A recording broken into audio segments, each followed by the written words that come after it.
for your first committee hearing, I assume. Forgive me, I'm a little nervous. I'm used to having a rock and roll band behind me when I have a microphone in front of me. During the time that I've been given to share my testimony here, I think it's important to note before I start that in these 5 minutes I'll be speaking that somebody in the United States will die of a drug overdose, and it is almost a 72% chance that during those 5 minutes it will be fentanyl related.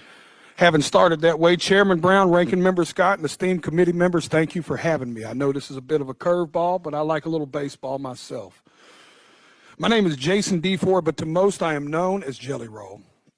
It is important to establish earlier that I am a musician and that I have no political alliance. I am neither Democrat nor Republican. In fact, because of my past, my right to vote has been restricted. Thus far, I have never paid attention to a political race in my life. Ironically, I think that makes me the perfect person to speak about this because fentanyl transcends partisanship and ideology, gentlemen and women. This is a totally different problem. And I was speaking outside to the media, and I gave them a statistic that said 190 people a day overdose and die every single day in the United States of America. That is about a 737 plane. That's what about a 737 aircraft can carry. Could you imagine the national media attention it would get if they were reporting that a plane was crashing every single day and killing 190 people? But because it's 190 drug addicts, we don't feel that way. Because America has been known to bully and shame drug addicts instead of dealing and trying to understand what the actual root of the problem is with that. But the sad news is that that narrative is changing too, because the statistics say that in all likelihood, almost every person in this room has lost a friend, family member, or colleague to the disease known as addiction. I've attended more funerals than I care to share with y'all. This committee, I could sit here and cry for days about the caskets I've carried of people I loved dearly, deeply, in my soul, good people, not just drug addicts, uncles, friends, cousins, normal people. Some people that just got in a car wreck and started taking a pain pill to manage it. One thing led to the other. And how fast it spirals out of control, I don't think people truly understand. So many people.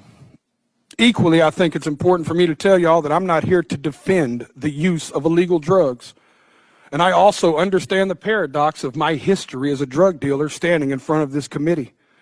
But equally, I think that's what makes me perfect to talk about this. I was a part of the problem. I am here now standing as a man that wants to be a part of the solution.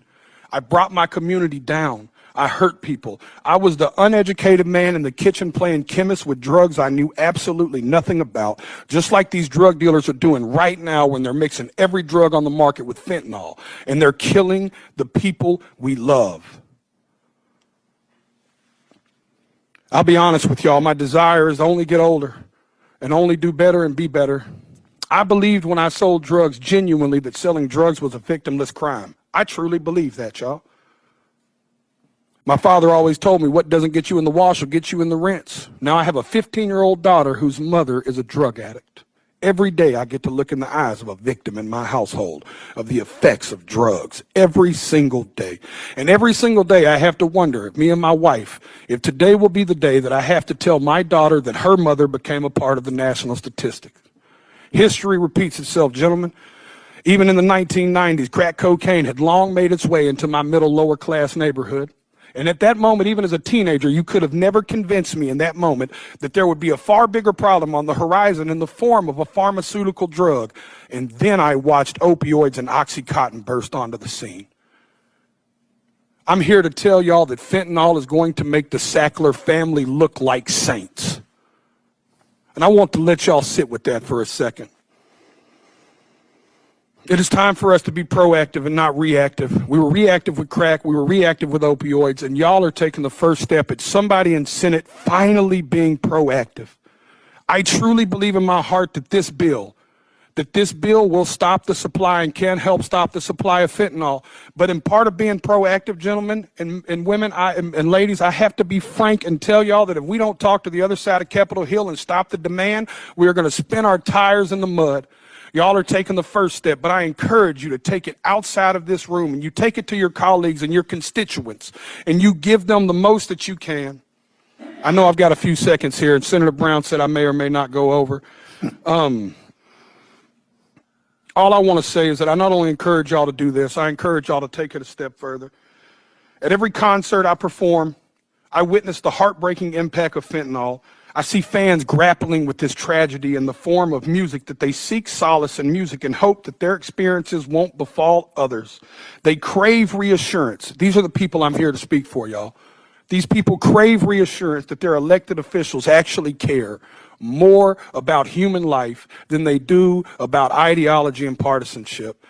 I stand here as a regular member of society. I am a stupid songwriter, y'all, but I have firsthand witnessed this in a way most people have not. I encourage y'all to not only pass this bill, but I encourage you to bring it up where it matters, at the kitchen table. Thank you for your time. Thank you, Mr. DeFord.